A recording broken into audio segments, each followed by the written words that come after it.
As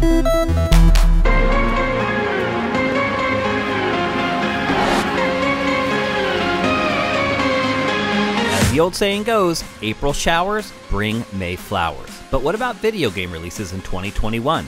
It's been a slow start to the year, but can the next 31 days provide a renewal of sorts? It certainly kicks things off on the right foot with the biggest release of the year so far. But let's see what other games you should be setting aside some cash to consider. May starts off with an atom bomb as Resident Evil Village lands on every platform minus Switch. It's a direct sequel to Resident Evil 7, which took the series into the first-person perspective and virtual reality. This time, it's 2D only, as Ethan returns and finds himself lost in rural Romania. Why has Chris Redfield brought him here? Why are there werewolves running around? Who is this crazy tall lady? And where is his daughter? Village feels like an homage to the legendary Resident Evil 4, but it also has some new elements like an item shop and crafting. There are a lot of questions to be answered when it launches on May 7th. Take from the rich and give to the poor is a common rallying cry in society these days, but it's also the premise that has kept the Robin Hood mythos alive for decades. Hood, Outlaws, and Legends is set loosely in this universe, but you're gonna need a team of friends for this transfer of power. More specifically, it's a PvPvE asymmetrical game where you and your squad of friends pull off castle heists. Get medieval when it launches May 10th. Subnautica won some Adventure Game of the Year awards when it released back in 2019, and now, its biggest expansion yet is ready for its final, finished release. Below Zero challenges you to survive a disaster at an alien research station on the frozen planet of 4546b. New tools, new vehicles, and so much more will be at your disposal. It's a standalone expansion, which should keep it from receiving a chilly reception. Lots of games are being remade these days, but very few of them started life on Nintendo's Famicom Disk System. That's the case with Famicom Detective Club, a compilation of 2 investigative adventure releases from that era.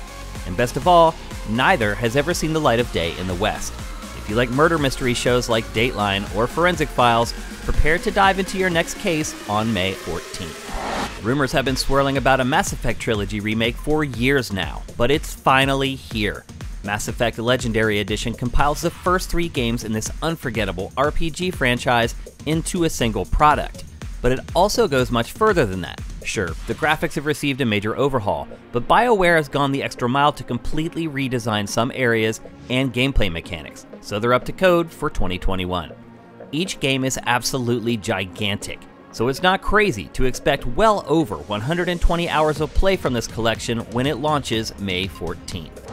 Days Gone has become the red-headed stepchild of Sony's exclusive lineup for PlayStation 4.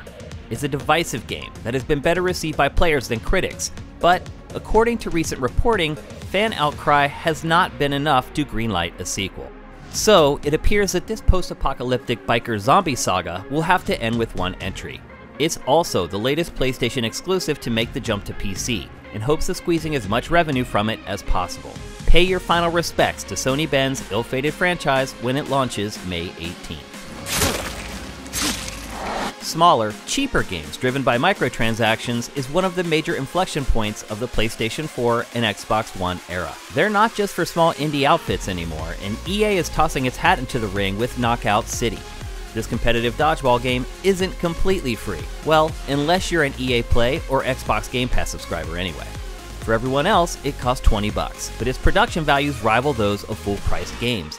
Its beta has been a huge success, but we'll see if it can deliver a true knockout when it touches down on May 21st. Rust is another one of those games that has established a massive foothold on PC, but has taken its sweet time coming to console. It's now almost 8 years old, but this massively multiplayer survival game is finally making its PS4 and Xbox One debut. Any game that remains viable this long must have something special about it, and there's no denying that streamers and YouTubers agree. Find out for yourself when it's released on May 21st. Biomutant has actually appeared in Dossier before. This furry-driven action RPG has been delayed multiple times, but it appears that May 25th is going to stick. For months, the game was shrouded in mystery, but now we know it's a strange mix of The Legend of Zelda, Shadow of Mordor, and Monster Hunter. The game truly defies description, but it will be working from some solid inspiration when it hits retail on May 25th. The Shin Megami Tensei franchise has often been touted as a gold standard for JRPGs. Its unflinching content regularly earns it a mature rating, and its spellbinding combat keeps players hooked. The same can be said about the third entry in the franchise that originally launched for PlayStation 2 way back in 2003. It's been remastered for release on PS4, Switch, and PC, but that won't change its grim tone one bit for its May 25th release. Thanks for checking out this month's Dossier. If you like what you just saw, there's plenty more at SIFTD.net. And if you'd like to support us, head to patreon.com/SIFTD and drop us a pledge.